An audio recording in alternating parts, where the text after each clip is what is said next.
Good morning everyone. My name is Janmejay Mishra and today I will discuss universal law of gravitation, that is based on this chapter gravitation from class 9th. Okay, so let's try to understand what is universal law of gravitation. So first thing is that universal law of gravitation is given by Newton. Okay, so Newton is the scientist who gave universal law of gravitation. So before this law, we just observe that when we drop anything, any object, when we drop, we feel that this object moved toward the earth surface, and we can see that this is moves toward the center of earth. Okay, the direction of motion is towards center of earth. Okay, so this is why all these things happen, because earth have a gravitational force. Earth have gravitational force, and by this force every object is attracted toward the center of earth. Okay, so we take an object of mass m1 and another object of mass m2.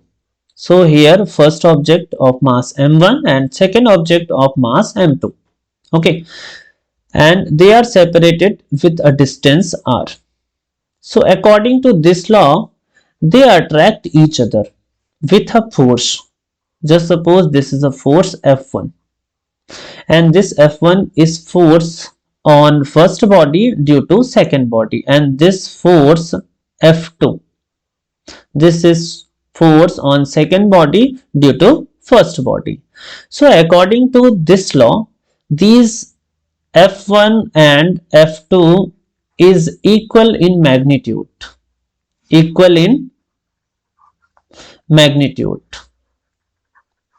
but opposite in direction. So force is equal and opposite. Okay, and this force F1 equal to F2, their magnitude is directly proportional to the product of their masses. Okay, so the attraction force is directly proportional to the product of their masses, and this attraction force is inversely proportional to the square of their distance.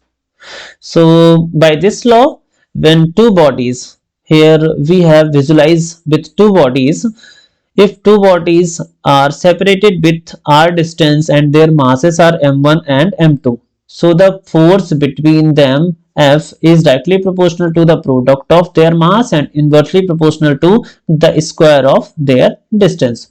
When we combine these two results, what you get, force is directly proportional to the product of their masses and inversely proportional to the square of their distance. So F is proportional to m1 m2 by r square.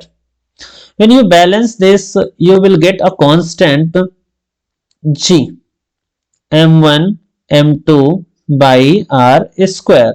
So here g is a constant, and that is called universal gravitational constant, and this value is 6.67 into 10 to the power minus 11. Okay, and unit will be, you can calculate the SI unit of capital G by simplify this equation. G will be f r square by m1 m2. Okay, so here SI unit of force, you all know Newton have discovered the force, so SI unit of force is Newton. So Newton, this SI unit of distance is meter, so meter is square, and here the SI unit of mass is kg. So kg and kg will be multiply here, so here you will get kg square. So SI unit of capital G is Newton meter square per kg square.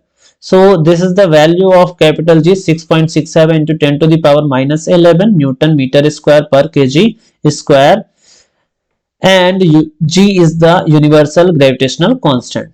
Okay, so let's try to summarize the concept.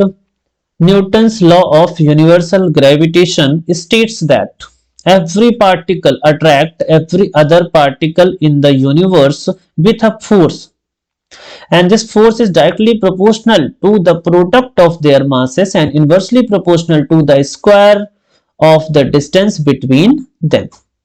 So this force is directly proportional to the product of their masses and inversely proportional to the square of their distance. Okay, you can see here, first body have mass m1, second body have mass m2. F1 is the force on first body due to second body, and F2 is the force on second body due to first body, and they are separated with distance r, and this force according to magnitude will be F1 equal to F2, that is g m1 m2 by r square, and here g is a constant that is known as universal constant for gravitation. Okay, so I hope you understood this concept, and you can note down this concept in your notebook. Okay, so thank you very much.